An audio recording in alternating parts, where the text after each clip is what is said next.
September पासून तर 31 मार्च पर्यंत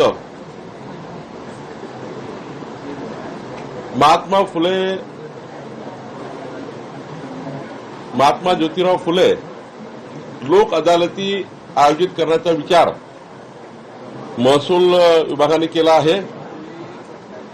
द्विशताब्दी निमित्त हा अभियान आहे। या अभियानामध्ये तहसीलदार, प्रांत, एडीओ, कलेक्टर आणि ॲडिशनल कमिशनरकडे ज्या केसेस आहेत, ज्या अनेक दिवसापासून केसेस प्रलंबित आहेत, या केसेसचा निपटारा लोक अदालत घेऊन करायचा असा निर्णय केला गेला। वर्षानुवर्ष लोक तहसीलदारकडे, एडीओकडे जातात, पण केसचे निकाल लागत नाही। तसं वर्षभराच्या आतमध्ये केसचा निकाल लावा लागतो, पण 3-3, 4-4 वर्ष केस प्रलंबित आहे। पुणेमध्ये आम्ही मॉडेल तयार केलं। पुणेच्या जिल्हाधिकारी यांनी लोक अदालत घेऊन 11,000 केसेस निकाली काढल्या। लोक अदालत घेणे म्हणजे दोन्ही पक्षकाराला बोलवणे आणि दोन्ही पक्षकाराला बोलवून दोघांचे म्हणणं ऐकून त्याच ठिकाणी निपटारा करणे। या पद्धतीचं अभियान आम्ही राज्यभर राबवतो आहे।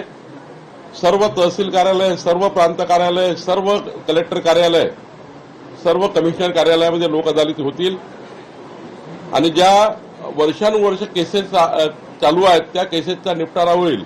मला विश्वास आहे ज्या पद्धतीचा शासन निर्णय आम्ही केला आहे, या शासन निर्णयाचं तंतोतंत पालन केलं आमच्या अधिकाऱ्यांनी, तर निश्चितपणे या राज्यातल्या 50% केसेस या समझोता करून निकाली काढू शकतो असं अभियान या ठिकाणी घेतलेलं आहे। त्यामुळे 1 सप्टेंबर 2026 ते 31 मार्च 2027 या अभियानामध्ये ज्यांच्या केसेस तहसीलदारकडे, प्रांताकडे, एडीओकडे, कलेक्टरकडे सुरू आहेत, वाद सुरू आहे जमिनीचे, हे वाद लोक अदालतीच्या माध्यमातून सोडवण्याकरता जनतेने सुद्धा पुढाकार घ्यावा। आमचे अधिकारी त्या ठिकाणी पुढाकार घेतील। निश्चितपणे हे अभियान आम्ही सक्सेसफुली पूर्ण करू। चाकणमधले जवळपास 20 उद्योग स्थलांतरित झाले, त्यातून शरद पवार यांनी टीका केलेली आहे। उद्योग बाहेर जात आहे, सुविधा मिळत नाही, अशा प्रकारची टीका त्यांनी केली। नाही, माननीय उद्योग मंत्री यांनी यामुळे पुढाकार घेतला आहे आणि पुढाकार घेऊन या सर्व चाकणमधल्या एमआयडीसी चाकण म्हणून वापस जाऊ नये, कारण तिथे रस्त्याचा एक मुख्य समस्या होती। माननीय नितीन गडकरी साहेबांनी तिथे पुणे चाकण हा जो रस्ता आहे त्याकरता या ठिकाणी भरीव तरतूद केली आहे। मला वाटतं बाकीच्याही फॅसिलिटी ज्या आहे आणि गरज पडली तर शरद पवार साहेबांनी जी सूचना दिली त्या सूचनेवर आमचे उद्योग मंत्री उदय सामंतजी हे निश्चितपणे काम करतील आणि कुठली इंडस्ट्री परत जाणार नाही याची काळजी आम्ही घेऊ। राहुल गांधींनी संदीप दीक्षित यांना एका कार्यक्रमात मिठी मारून पंतप्रधान नरेंद्र मोदी यांच्या परराष्ट्र धोरणावर टीका केली। व्यंगात्मक ती टीका होती की ज्या प्रकारे मेलिन यांच्यासोबत त्या भेटीगाठी झाल्या। राहुल गांधीला आता काही धंदा उरला नाही, व्यंगच करतील। व्यंग करणारे लोक फार काही टिकत नाही। शेवटी व्यंग करून कधीही माणसं मोठे होत नाही।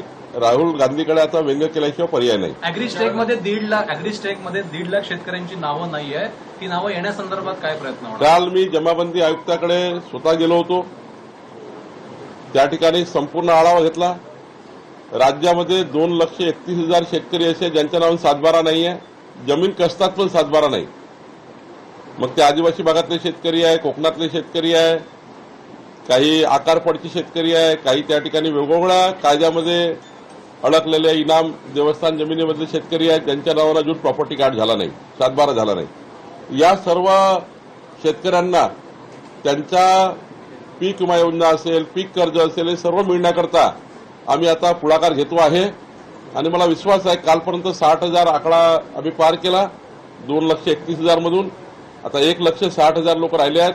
त्यांच्याही पुढच्या 1 महिन्यामध्ये काही ना काही मार्ग काढून काही ठिकाणी कायदे बदलाची गरज आहे, काही ठिकाणी वेगवेगळ्या नियम अटी आहेत। जसं पालघर, ठाणेमध्ये वर्कर्स आहे लिहिलेलं, रत्नागिरी, सिंधुदुर्गमध्ये कबुलतदार लिहिलेलं आहे, मराठवाड्यामध्ये या ठिकाणी निजामाच्या जमिनी आहेत, नंदुरबारमध्ये जहागीरदार आहेत, पश्चिम महाराष्ट्रामध्ये देवस्थान इनाम आहे, देशमुख इनाम आहे, त्या ठिकाणी असे अनेक वतन आहेत। त्यामुळे वेगवेगळ्या कायद्याचा बदल करून सर्व शेतकऱ्यांना त्यांच्या जमिनी जे कसतात त्यांना परत मिळणे याकरता शासनाची भूमिका, आमच्या सरकारची भूमिका, कारण देवेंद्रजींनी महाराष्ट्राला शब्द दिला आहे की कुठल्याही शेतकऱ्याला अन्याय होणार नाही जसं आता आदिवासी शेतकऱ्यांना आम्ही आता लोकशाही मराठी ऐका, पहा, जागरूक रहा.